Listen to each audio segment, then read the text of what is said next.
This is the Sony ZV-1. Now, in my opinion, it's got a load of pros and only really one con. So stay tuned and I'll give you my full review of everything you need to know about this camera. I've been using the ZV-1 for a while now and overall I'm really happy with it. At first, I kind of thought of it as a bit of a backup camera, but because of how convenient and small it is, I found myself leaning towards it more and more.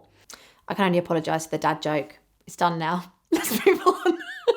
Okay, so every time I leave the house, I look at my main camera and my brain starts shouting at me. I think it's the thought of dragging that thing around for the day. It sometimes kind of takes the fun out of filming a bit. Come on, who's a good boy? Oh, good boy. Then I look at this tiny little ZV-1 and it's sitting really innocently next to it and my brain smiles and it just forgives me. So because this thing is so small, I can just chuck it in my bag or a jacket pocket and I don't even realise it's there. And when you look at the quality of the footage that you can get from the ZV-1, it's hard to justify carrying around anything bigger. Considering the ZV-1 costs 4 times less than my full frame setup, it is incredible what it can do. So at the start of this video, I was filming on my full frame camera, but right now I'm filming on the ZV-1. Did you notice the jump? Let me know in the comments if you noticed the switch. I'd actually genuinely love to know if you saw the difference. Now, the ZV-1 shoots both 1080 and 4K videos. Although it's worth noting if you're shooting in 4K, your image will be cropped in slightly. It's got a 1-inch sensor and that means the video quality it captures is going to be way ahead of any smartphone or action camera, like a GoPro for example, especially in low light. Now, if you're more experienced with cameras, you can control all of the exposure settings manually, or if you just want to be able to turn on the camera and start recording without touching a single setting, you can keep it in Sony's Intelligent Auto mode. Intelligent Auto mode. Wish I could install that in my brain.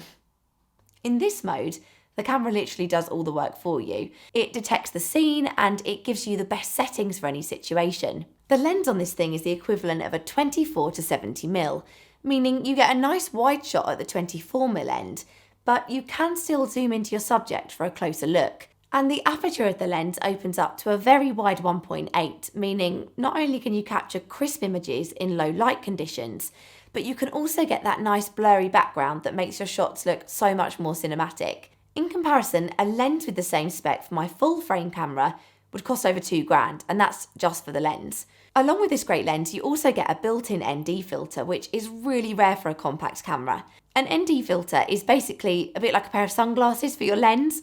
So what that means is even in a really bright sunny day in those kind of conditions, the ND filter can be turned on and you can still capture a shot in the way that you want to without the bright areas being really overexposed. With my full frame camera, if I want to use an ND filter, I have to physically screw it into the end of the lens. So having this feature built in is really convenient. So let's take a look at some of the unique features of this thing that set it aside from other compact cameras. Now, if you've ever tried to film outside with a built-in mic on a camera, you've probably found that the slightest bit of wind can literally ruin your audio.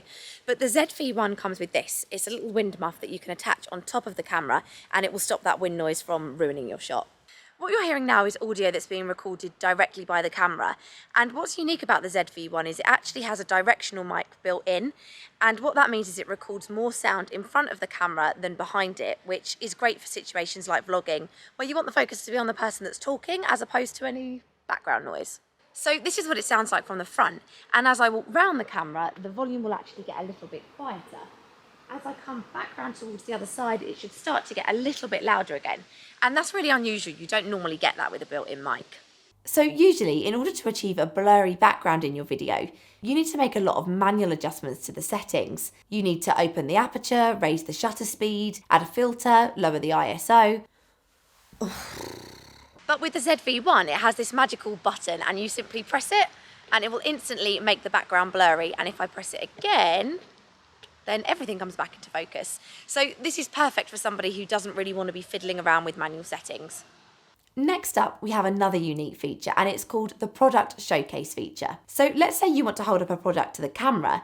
Usually this doesn't work because the camera will always stay focused on your face and ignore the product.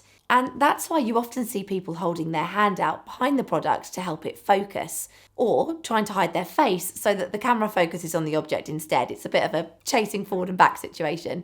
With product showcase mode, you press one button and then the function is set. And that means that when you hold a product up to the camera, it will focus on that item. And when you lift it down, the focus returns to your face. And this is really impressive. It's flawless. It seems to just work every time. I don't actually know what that is. And finally, we have another feature that you do find in other more expensive Sony cameras, but you won't find in rival brand cameras like Canon's G7X3, and that's the ability to use picture profiles. So in pretty much all cameras, you'll find different creative styles to make your image look a certain way. There are things like sepia, vivid, portrait, neutral, monochrome, etc. The list kind of goes on and on.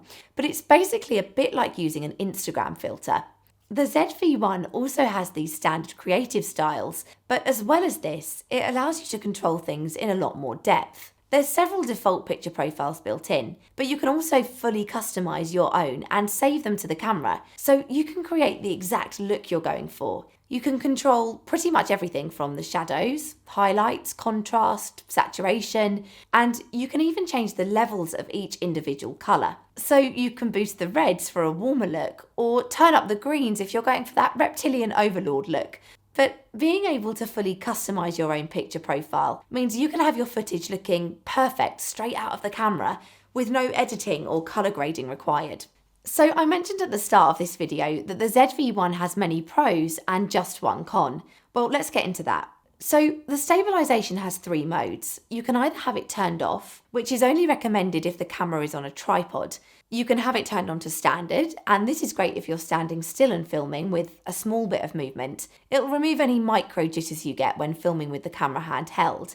But if you're walking along, you're going to need to switch the stabilisation up to its maximum, and they call that active mode. This does a really good job of stabilising the footage, but the problem is it cuts into your shot by quite a bit. Alright, not that much. So if you're walking along and you're filming your surroundings in front of you, then that's not an issue. But if you're walking along and you're filming yourself, it means you're going to fill up a lot of the screen, so people can't kind of see your surroundings as much. Now, one way of solving this is to use a handheld tripod and holding the camera a bit further away from your face. And the other option is to buy a wide-angle lens adapter. But these need to be stuck onto the lens, which adds a bit of extra size to the camera. But all in all, I do think the pros outweigh the con, just the one con, and it is a great camera, particularly if you are looking to start vlogging and stuff. Hopefully I've covered everything you were looking for today, but if you have got any questions, do just drop me a comment below and I will get back to you. And if you've enjoyed this video, give us a thumbs up. Thanks for watching.